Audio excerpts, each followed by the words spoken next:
आराम से बैठकर कॉफी पी रही थी। तभी एक लड़की आई और बोली, मेरे बॉयफ्रेंड का पीछा करना छोड़ दो। मैंने पूछा, क्या कह रही हो? कौन है तुम्हारा बॉयफ्रेंड? उसने बताया, निखिल। और कौन? मैंने कहा, लेकिन वह तो मेरा छोटा भाई है। उसने कहा, मैं नहीं मानती, तुम सच कह रही हो। तुम जैसी लड़कियाँ बस बहाना बनाती हैं भाई बनाने का। इसकी तो पूरा दिमाग का भाजी पाला कर दिया इस लड़की ने। अभी इसको बताती हूँ। हेलो, कहाँ है तू? अभी के अभी 2 मिनट में घर आ। वह अपनी चुड़ैल सी शक्ल वाली गर्लफ्रेंड के साथ घर आया। उसने हाय हेलो कहा। घर पर तो बड़ा रिस्पेक्ट दे रही है। उस दिन तो बड़ा उछल रही थी और अब कैसे भीगी बिल्ली बन गई है। मेरे भाई ने बड़े प्यार से मेरे लिए गिफ्ट लेकर आया था। थैंक यू मेरे प्यारे भाई, लेकिन ये काफी कॉस्टली लग रहा है। तभी माँ ने भाई को बुलाया और वह चला गया। भाई के जाते ही इसने कहा कि मैं अपने भाई से दूर रहूं, क्योंकि अब वह आ चुकी है मेरे भाई की जिंदगी में। उसने भाई का लाया हुआ पर्स भी मुझसे छीन लिया। उसने कहा, आज से इस घर की मालकिन मैं हूँ, क्योंकि कुछ दिनों के बाद ये सब कुछ मेरा होने वाला है। फिर हम सब खाना खाने के लिए चले गए। आपको पता है मेरे भाई की कितनी घटिया पसंद है, और ये लड़की इतनी नौटंकीबाज है कि मैं बता नहीं सकती। गंवार कहीं की। माँ ने कहा, अगर तुम्हें निखिल से शादी करनी है तो ये भी जान लो कि शादी के बाद आधा हिस्सा मेरी बेटी को मिलेगा, क्योंकि इस पर उसका भी हक है। इसलिए ज्यादा सपने देखना बंद कर दो, ये सब तुम्हारा है। माँ ने ऐसा थप्पड़ मारा कि बेचारे की हवा निकल गई। बड़ी आई थी मुझसे जायदाद छीनने वाली। दोस्तों, अगर आप भी मेरी माँ की बात से सहमत हो तो लाइक और सब्सक्राइब करके कमेंट में बताओ।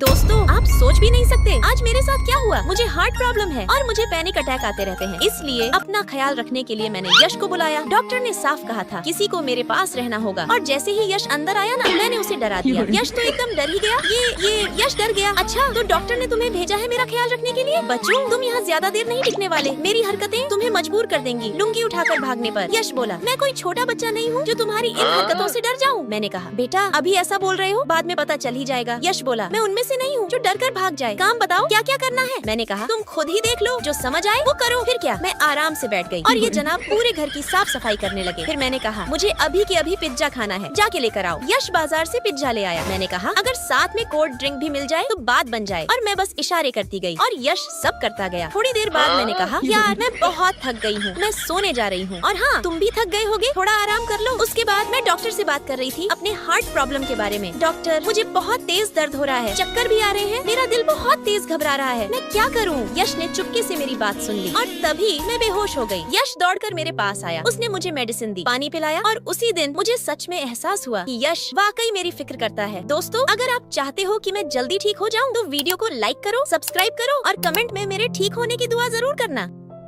दोस्तों, आज मुझे और प्रिंस को फ्लैट बेचने का काम मिला। जो ज्यादा क्लाइंट को फ्लैट बेचेगा उसकी सैलरी सीधे डबल। और फिर क्या, हम दोनों कुत्ते बिल्ली की तरह लड़ने लगे। प्रिंस, ज्यादा हीरो मत बन। सर, आप मेरी बात मानिए, आप मुझसे फ्लैट लीजिए, हनीमून का टिकट मेरी तरफ से फ्री। हम दोनों की नोक झोंक देखकर क्लाइंट फ्लैट लिए बिना ही भाग गया। गई भैंस पानी में, सुबह से एक भी फ्लैट नहीं बिका। मैंने कहा, अब क्या करेंगे? प्रिंस बोला, क्यों ना हम दोनों एक साथ डील करें। और फिर हम दोनों ने साथ में फ्लैट बेचना शुरू किया। मैडम, ये देखिए कितना प्यारा और आलीशान फ्लैट है, बिल्कुल जैसा आपको चाहिए। प्रिंस ने कहा, आपको देखकर लग रहा है आप अभी भी खूबसूरत और जवान हैं, बिल्कुल किसी पॉपुलर हीरोइन की तरह। मैं मन में बोली, यार ये तो कुछ ज्यादा ही ओवर एक्टिंग कर रहा है। मैंने भी जोड़ दिया, अरे हाँ मैडम, आप तो आज भी बहुत खूबसूरत हैं। आपको देखकर कोई नहीं कह सकता आप किसी हीरोइन से कम हैं। और फिर क्या, हम दोनों साथ मिलकर काफी सारे फ्लैट बेच देते हैं। ये हमने कर दिखाया। दोस्तों, लाइक कर दो थोड़ी देर बाद। सर, हमारी सैलरी बढ़ाने की बात करते हैं, लेकिन नाम हमारा नहीं, लिली का लेते हैं। हम बोले, सर आप लिली का नाम क्यों ले रहे हैं? फ्लैट तो हमने बेचा था और इस कलमुही का तो कुछ लेना देना ही नहीं। अरे ये चुड़ैल कहाँ से आ गई? तभी लिली बोली, ये मोटा हाथी मेरा एक्स है। अच्छा, तो तुम दोनों ने हमें धोखा दिया और वो हमें नौकरी से निकलवाने की धमकी देने लगा। तभी मिस्टर चीन चिन आ गए। दरअसल वही इस कंपनी के असली बॉस थे। उन्होंने आते ही उन दोनों को धक्के मारकर बाहर निकलवा दिया। और तभी यश ने उन्हें दादाजी कहा। इसका मतलब यश ही इस कंपनी का होने वाला सीईओ है, और दादाजी ने मुझे अपनी बहू भी स्वीकार कर लिया। दोस्तों, अगर आपको भी ये ट्विस्ट पसंद आया तो लाइक करो,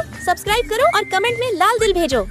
आज मुझे देखने एक लड़का आया। उसने आते ही कहा, जिस लड़की को बात करने की तमीज नहीं और खाने के मैनर्स नहीं है, वो क्या खाक मेरा ख्याल रखेगी? तुम लड़की कम और मवाली ज्यादा लग रही हो। और ये बोलकर वो उठकर चला गया। अरे यार, मेरी बात तो सुन लो, मुझे क्या करना है, मैं तो आराम से खाऊंगी। उसके बाद मैं दूसरी डेट पर गई। जैसे ही मैंने उस लड़के को देखा, मेरा दिल वहीं हार बैठा। मैंने फटाक से ऑर्डर दे दिया, 2 प्लेट बिरयानी और एक बियर की बोतल। नहीं, थोड़ी सी बस, जाओ लेकर आओ। खाना पीना हुआ, हेलो हाय हुआ, और फिर हम दोनों एक दूसरे को डेट करने लगे। लेकिन मेरे मन में एक डाउट था। मैंने उससे पूछा, यश एक बात सुनोगे, क्या तुम्हें मेरी पसंद वाकई पसंद है? यश ने कहा, हाँ जरूर। मैंने कहा, तो चलो मेरे साथ। यश वहीं का वहीं रुक गया। मैं बोली, इसका मतलब यश तुम्हें वो पसंद नहीं जो मुझे पसंद है। प्रिया सही थी, वो बिल्कुल सही थी। घर पर जब हम फैमिली के साथ डिनर कर रहे थे, मेरे दिमाग में बहुत सारे कंफ्यूजन चल रहे थे, क्योंकि जो मुझे पसंद है वो यश को पसंद नहीं। तभी यश बहुत सारे चटपटे नूडल्स लेकर आ गया। मैं सोचने लगी, अब ये पागल इन नूडल्स का क्या करेगा? तभी यश बोला, वो चाहे मुझसे 1000 बार भी पूछे, मेरा जवाब एक ही रहेगा, जो तुम्हें पसंद है वो मुझे भी पसंद है, चाहे वो जर ही क्यों न हो। मैं खुशी खुशी खा लूंगा, क्योंकि मैं तुमसे बहुत प्यार करता हूँ। और इस तरह मेरी स्टूपिड सी लाइफ में मुझे मेरे जैसा ही एक पागल लड़का मिल गया जिसे मैं अपना लाइफ पार्टनर बनाने जा रही हूँ। बाकी दोस्तों वीडियो को लाइक करो, सब्सक्राइब करो और कमेंट में अपना अपना नाम जरूर बताओ। मैं आपसे बात करूंगी, प्रॉमिस।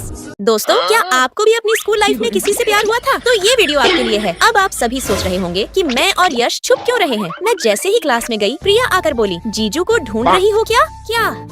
अभी यश भी अंदर आ जाता है और प्रिया उसे देखकर हंसने लगती है। वह सबसे चिल्लाकर कहने लगती है, जल्दी आओ, जीजू आ गए। सब हमारा मजाक बनाने लगते हैं। अरे यार, तुम सब जैसा सोच रहे हो वैसा कुछ भी नहीं है। इसी कारण हम दोनों स्कूल में भाग रहे हैं। उस एक छोटी सी गलतफहमी की वजह से हम दोनों सच में एक दूसरे से प्यार करने लगे। कुछ भी पसंद करना हो या कोई भी डाउट हो तो मैं यश के पास कॉल करके उससे पूछ लेती। जब मैं रूठ जाती तो यश मेरे लिए बड़ा सा टेडी लेकर प्यार से मना लेता। हम दोनों में बहुत प्यार था, लेकिन कहते हैं ना, ये प्यार का दरिया है, एक ना एक दिन इसे पार करना पड़ेगा। यश मुझे छोड़कर पढ़ाई करने स्विट्जरलैंड चला जाता है और जाते जाते मेरे लिए एक मैसेज छोड़ गया। प्यार तो बहुत करता हूँ, लेकिन क्या करूँ, जाना पड़ेगा। अपना ख्याल रखना। अब स्माइल कर दो। पूरे 2 साल बाद मैं भी उसी कॉलेज में जाती हूँ। यश, मैं आ गई, कैसे हो तुम, बताओ। दोस्तों स्कूल से शुरू हुई हमारी प्रेम कहानी आज कॉलेज तक पहुँच गई है। क्या आपको भी अपनी स्कूल लाइफ में किसी से प्यार हुआ था? लाइक और सब्सक्राइब करके कमेंट में उसका नाम बताओ।